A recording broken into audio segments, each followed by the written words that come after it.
परमेश्वर की महिमा और मनुष्य का गौरव। भजन संहिता अध्याय 8 कुल पद 1 से 9 वचन। हे यहोवा हमारा प्रभु, तेरा नाम सारी पृथ्वी पर क्या ही प्रतापमय है। तूने अपना वैभव स्वर्ग पर दिखाया है। तूने अपने बेरियों के कारण बच्चों और दूध पियाऊ के द्वारा सामर्थ की नींव डाली है, ताकि तू शत्रु और पलटा लेने वालों को रोक रखे। जब मैं आकाश को, जो तेरे हाथों का कार्य है, और चंद्रमा और तारागण को, जो तूने नियुक्त किए हैं, देखता हूँ, तो फिर मनुष्य क्या है कि तू उसका स्मरण रखे, और आदमी क्या है कि तू उसकी सुधि ले। क्योंकि तूने उसको परमेश्वर से थोड़ा ही कम बनाया है, और महिमा और प्रताप का मुकुट उसके सिर पर रखा है। तूने उसे अपने हाथों के कार्यों पर प्रभुता दी है। तूने उसके पाँव तले सब कुछ कर दिया है। सब भेड़ बकरी और गाय बैल और जितने वन पशु हैं, आकाश के पंछी और समुद्र के मछलियाँ और जितने जीव जंतु समुद्र में चलते फिरते हैं, हे यहोवा, हे हमारे प्रभु, तेरा नाम सारी पृथ्वी पर क्या ही प्रतापमय है। परमेश्वर के न्याय के लिए धन्यवाद का भजन। भजन संहिता अध्याय 9 कुल पद 1 से 20 वचन। हे यहोवा परमेश्वर, मैं अपने पूर्ण मन से तेरा धन्यवाद करूँगा। मैं तेरे सब आश्चर्यकर्मों का वर्णन करूँगा। मैं तेरे कारण आनंदित और प्रफुल्लित होऊंगा। हे परम प्रधान, मैं तेरे नाम का भजन गाऊंगा। जब मेरे शत्रु पीछे हटते हैं, तो वे तेरे सामने ठोकर खाकर नष्ट होते हैं। क्योंकि तूने मेरा न्याय और मुकदमा चुकाया है। तूने सिंहासन पर विराजमान होकर धर्म से न्याय किया। तूने जाति जाति को झिड़का और दुष्ट को नष्ट किया है। तूने उसका नाम अनंत काल के लिए मिटा दिया है। शत्रु जो हैं वे मर गए, वे अनंत काल के लिए उजड़ गए हैं। और जिन नगरों को तूने ढा दिया, उनका नाम निशान भी मिट गया है। परंतु यहोवा सदैव सिंहासन पर विराजमान है। उसने अपना सिंहासन न्याय के लिए सिद्ध किया है, और वह आप ही जगत का न्याय धर्म से करेगा। वह देश देश के लोगों का मुकदमा खराई से निपटाएगा। यहोवा पिसे हुओं के लिए ऊंचा गढ़ ठहरेगा। वह संकट के समय के लिए भी ऊंचा गढ़ ठहरेगा। तेरा नाम के जानने वाले तुझ पर भरोसा रखेंगे, क्योंकि हे यहोवा, तूने अपने खोजियों को त्याग नहीं दिया। यहोवा जो सियोन में विराजमान है, उसका भजन गाओ। जाति जाति के लोगों के बीच में उसके महाकर्मों का प्रचार करो।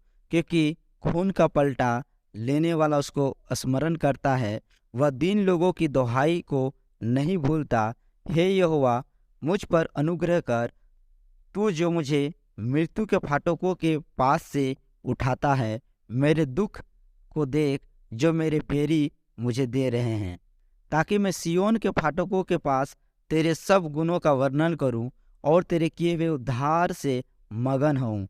अन्य जाति वालों ने जो गड्ढा खोदा था, उसी में वे आप गिर पड़े। जो जाल उन्होंने लगाया था, उसमें उन्हीं का पाँव फंस गया। यहोवा ने अपने को प्रकट किया, उसने न्याय किया है। दुष्ट अपने किए हुए कर्मों में फंस जाता है। दुष्ट अधोलोक में लौट जाएंगे, तथा वे सब जातियां भी जो परमेश्वर को भूल जाती है। क्योंकि दरिद्र लोग अनंत काल तक बिसरे हुए न रहेंगे, और न तो नम्र लोग की आशा सर्वदा के लिए नष्ट होगी। उठ हे यहोवा, मनुष्य प्रबल न होने पाए। जातियों का न्याय तेरे सम्मुख किया जाए। हे परमेश्वर, उनको भय दिला।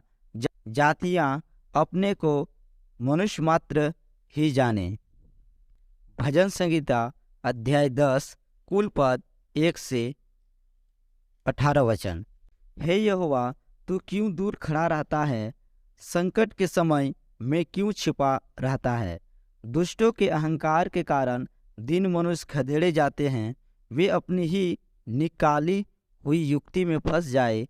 क्योंकि दुष्ट अपनी अभिलाषा पर घमंड करता है, और लोभी परमेश्वर को त्याग देता है और उसका तिरस्कार करता है।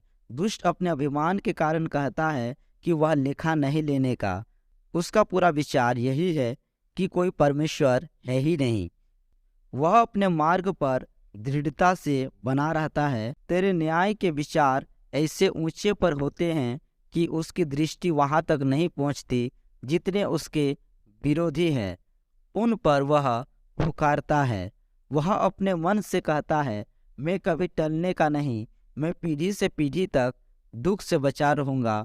उसका मुंह साफ और छल और अंधेर से भरा है। उत्पात और अनर्थ की बातें उनके मुंह में है। वह गाँवों में घात लगाकर बैठा करता है और गुप्त स्थानों में निर्दोष को घात करता है। उसकी आंखें लाचार की घात में लगी रहती है। जैसे सिंह अपनी झाड़ी में, वैसे ही वह भी छिपकर घात में बैठा करता है। वह दिन को पकड़ने के लिए घात लगाए रहता है। वह दिन को अपने जाल में फंसाकर घसीट लाता है, तब उसे पकड़ लेता है। वह झुक जाता है और वह दुबक कर बैठता है, और लाचार लोग उसके महाबली हाथों से पटके जाते हैं।